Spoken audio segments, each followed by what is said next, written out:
Kamera sudah menjadi kewajiban yang harus ada dalam sebuah smartphone. Di tahun 2022 ini mungkin kita udah nggak heran lagi lah dengan megapiksel yang besar pada sebuah smartphone. Bahkan semakin besar juga megapikselnya. Gak hanya dengan megapiksel yang besar, perkembangan hardware untuk mendukung image processing pun ikut berkembang juga. Dengan hadirnya prosesor khusus hanya untuk foto. Dari perkembangan-perkembangan yang telah hadir pada smartphone di zaman sekarang, apakah kamera smartphone dapat bersaing dengan kamera DSLR dan juga mirrorless? Kembali lagi bersama gua Hari Pratama di episode Bedah Teknologi. Dan tanpa berlama-lama dan mari kita bedah.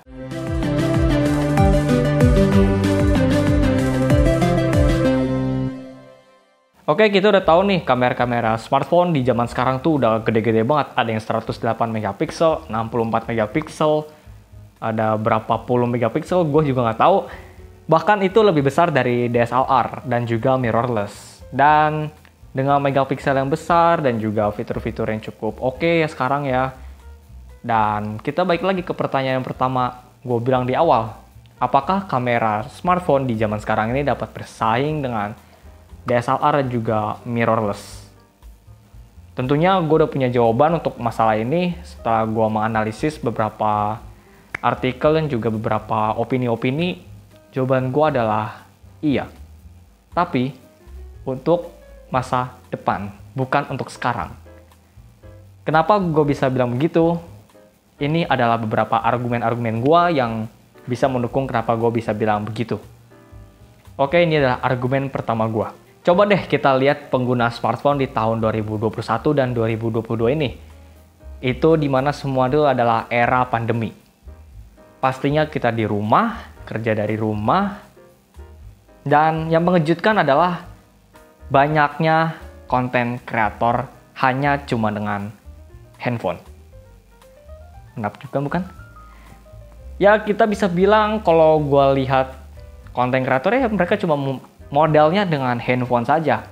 Dengan handphone mereka manfaatkan kamera mereka, kreativitas mereka hanya melalui handphone. Mereka menyalurkan kreativitasnya. Dan justru terkejut dong dan mulai tertantang lah semua orang yang punya smartphone. Dia bisa, pasti gue juga bisa dong. Kan sama-sama punya handphone nih.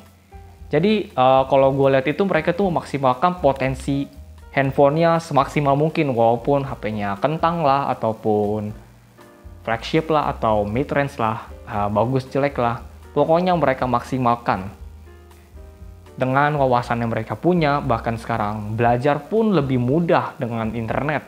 Kita tinggal cari aja tutorialnya di YouTube ataupun apapun itu. Di internet pun dengan mudah mereka dapat belajar. Dan tentunya dengan HP, mereka juga berkembang. Argumen kedua gue seperti yang gue spill di awal tadi adalah munculnya prosesor khusus untuk foto dan juga video. Foto dan video itu memang udah jadi satu bagian ya, udah sebuah kesatuan mau itu di smartphone, mau di DSLR ataupun mirrorless. Memang udah jadi satu bagian. Tentunya brand-brand ini udah mulai main lah, seperti Oppo dengan Mari Silicon X, dan juga Google Pixel dengan Google Tensor. Mereka tuh mulailah bermain dengan prosesor ya, dan tentunya seperti yang kita tahu di Pixel 6 dan juga Pixel 6 Pro itu, dia tuh mampu memberikan foto yang cukup baik. Walaupun ya kalau kita lihat di tingkat di DxOMark itu mungkin udah beda ya sekarang ya. Mungkin udah kebalap dengan HP-HP lainnya. Namun menurut gua, pribadi gua, setelah gua melihat hasilnya, setelah melihat orang review dan hasil fotonya dan videonya cukup oke. Walaupun mereka memiliki karakteristiknya masing-masing. Dan bahkan reviewer handphone pun bilang itu bagus. Bahkan terlalu bagus gitu. Dan sayang sekali gue belum bisa nyoba Google Pixel 6 dikarenakan beberapa hal. Dan mungkin kalian tahu itu maksudnya apa. Kenapa? Karena kita tidak punya uang. Dan juga kita nggak ketinggalan dengan masalah di iPhone. iPhone memiliki LiDAR sensor yang unggul di seri Pro dan juga Pro Max ya yang memiliki LiDAR sensor itu. Dan bisa gue bilang LiDAR sensor itu cukup sebuah kemajuan ya, bahkan kameranya pun bisa dipakai untuk buat ngukur gitu. Seperti augmented reality lah, cuman di HP gitu. Ya begitulah perkembangan kamera zaman sekarang, gue bilang. Udah terlalu canggih lah, cukup canggih gue bilang untuk zaman sekarang ini. Dan argumen ketiga gue adalah banyaknya brand-brand kamera udah mulai nih kolaborasi dengan brand-brand smartphone yang ada di pasaran. Seperti yang kita tahu, Oppo dengan Hasselblad yang baru ini, Vivo dengan Zeiss, Oppo dengan Kodak, Leica dengan Huawei, dan juga rumornya Xiaomi bakal bekerja sama dengan Leica. Dan itu dikarenakan beberapa problematika. Dan kita tunggu aja Xiaomi kolaborasi dengan Leica, karena gue penasaran. Walaupun yang ditolong itu bukan masalah di lensa ataupun jenis apanya lah sensornya, bukan dibantu di situ, tapi dengan pengoptimalan software itu udah cukup oke loh, udah ngebantu loh untuk sebuah smartphone menghasilkan foto yang cukup baik. Seperti yang kita lihat di Oppo dengan Kodak.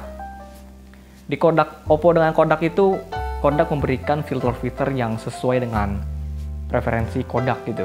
Ciri khasnya Kodak lah, ditaruh dengan filter gitu.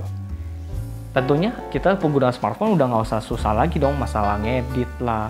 Tinggal jepret pakai filter, beres. Tentunya dengan hadirnya software dalam sebuah smartphone itu dapat mempermudah para pengguna handphone lah untuk foto ataupun video. Jadi ya udah nggak terlalu ribet lah untuk menghasilkan sebuah ya hasil foto ataupun video yang lebih baik. Oke, itu adalah argumen gue mengenai alasan gue yang tadi. Dan di sini gue mau ajak kalian semua untuk berargumen juga tentang masalah ini.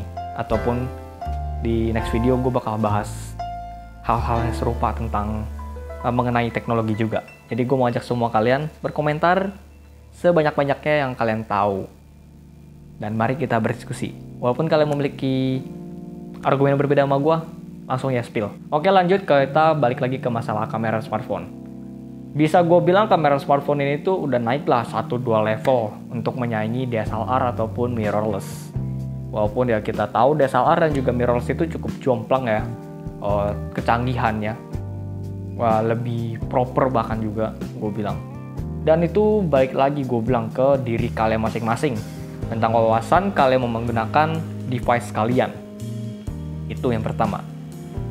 Karena misalnya bilang HP A ini bagus, tapi kalian beli pas hasilnya biasa aja, itu berarti masalah di diri kalian. Kalau semisalnya emang skillnya udah oke, tapi device-nya kurang mendukung, mungkin itu saatnya untuk mengganti device kalian. Begitu. Dan itu aja dulu kali ini bedahnya mengenai perkembangan kamera smartphone, dan juga jangan lupa subscribe biar channel ini terus berkembang. Buat kalian yang pengen request ataupun ada hal lainnya bisa follow Instagramnya Bedah Obrolan, yaitu @bedah_obrolan, dan juga Instagram pribadi gue itu @hprtma_. Dan I'm Hari Pratama, and until next time.